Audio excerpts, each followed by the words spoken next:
Kind of a new thing that parents and children get estranged. I never heard that term. So I didn't really have it in my mind to do it. It's just like there were times when I didn't talk to my mom, but there were times I did. It never occurred to me to like block her or something. And I think it's very hurtful. And I don't think it's productive. I think if you feel like you can't talk to someone in your family, you should get some therapy and see what, because every behavior has a root. There's always a reason for it.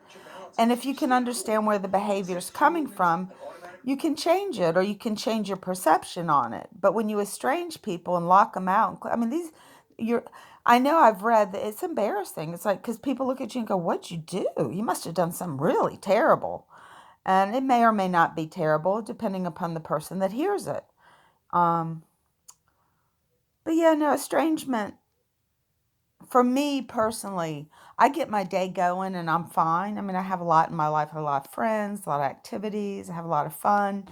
It's just the mornings. The mornings I wake up and it's like I've had dreams and, I'm empty nest too. All my kids are grown. So I'll have dreams where they're little. I have dreams where I hug them. And then I wake up and nobody's talking to me for years. Actually, years it's been going on. My sister and stuff. Um, and I feel like, well, I know that when, sometimes people say or do stuff that you have to deal with, and maybe you don't want to talk to them for a while. You want to kind of think about it and process it. But then you always go back and have a discussion and say, what was going on? Can you tell me about it?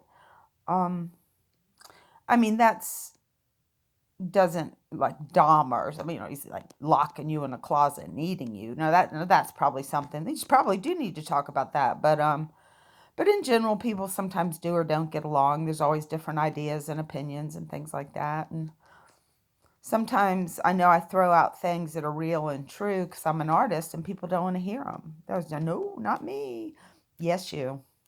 Um, I do have bipolar and I take medicine, and hardly anybody in my family's been sympathetic or empathetic to it. They just kind of ignore it. Like I'll go in the hospital and I mean, if it was heart surgery like my cousin, I would get cards, but because it's mental, I don't get any support.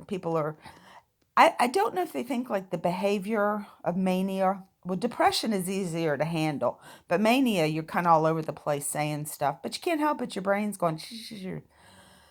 But anyway, I'm a responsible adult and I take my medicine, and I've done that for years and years. It hasn't always been right, but there's a button that says reset, and that's what we need. We need to reset. I can't remember what is that on. Anyway, the reset button. You have to reset and start again. Um, I've never seen anything like it. That somebody would be sick and the family would just cut them out because they're sick. That's a maxim. That you can't do that, because if we did that to all sick people, nobody'd be left alive on the planet. And you get sick, you get the flu, you have, diabetes, you have epilepsy. Everybody's got sickness. And so if you cut people out that are sick, we would have no support. We would not be able to work or communicate with anybody. So to cut out someone because they're sick is crossing a maxim. Kantian maxim. Categorical imperative is you got to work on the relationships. You can't just cut them out. They're not going to go away. Even till the day you die, your relationship with your family is with you because you was there when you were little.